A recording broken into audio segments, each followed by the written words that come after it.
High আমার সব বন্ধুরা, সকলকে জানাই শুভ সন্ধ্যা।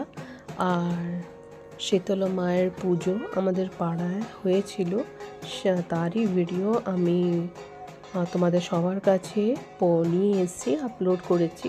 আশা করি তোমাদের সবার ভালো লাগবে। আর এই শীতলা মায়ের পুজো আমাদের পাড়ায় আমরা সবাই মিলেমিশে করি। আমাদের মন্দিরে কি সুন্দর মায়ের প্রতিমা, শীতলা মায়ের প্রতিমা অপরূপ সুন্দর। আর আমাদের পাড়ায় কয়েকজন মহিলা মাথায় করে কুলো নিয়ে এসে প্রত্যেক বাড়ি বাড়ি ওনারা যান। আর কিছু নিয়ম থাকে, সেটা ওনারা পুরো করেন পুজো নিয়ে।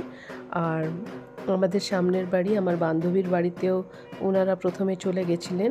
সেখান থেকে ওনারা কিছু নিয়ম, যে ঠাকুরের কুলো নিয়ে যে হয়, সেই নিয়মগুলো করে উনি আমাদেরও দুয়ারে চলে এসেছিলেন। আর এখানে আমাদের দুয়ারে ওনারা চলে এসেছিলেন, এখানে ওনারা পুজো করে নেন। আর যে নিয়মগুলো থাকে, সিঁদুর পরানো, আমি ওনাদের সিঁদুর পরিয়ে দিচ্ছি। এই সব নিয়ম হওয়ার পর ওনারা এক এক করে প্রত্যেক বাড়ি ঘুরে তারপর ওনারা মন্দিরে আবার ফিরে যান কুলো নিয়ে। আর মন্দিরে ফিরে যাওয়ার পর এই পুজো দুপুরবেলা 12টা সাড়ে 12টার পর থেকে শুরু হয়। তোমরা যেরকম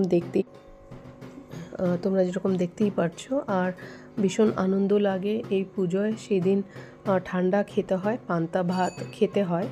আর সেদিন কোনো রান্নার চাপ থাকে না, আগের দিনই রান্না করে রাখতে হয় সব কিছু। আর আমিও আগের দিনই পান্তা করেই রেখেছিলাম। আর এখন আমিও মন্দিরে যাব 5 রকম প্রসাদ নিয়ে, 5 রকম ফল নিয়ে, টক দই, ডাব আর মালা সব কিছু নিয়ে।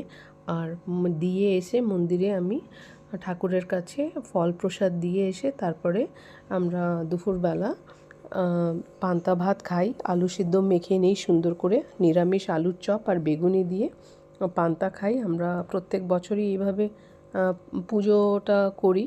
আর এইভাবেই আমাদের ভালো লাগে। আর আমরা এইভাবেই যে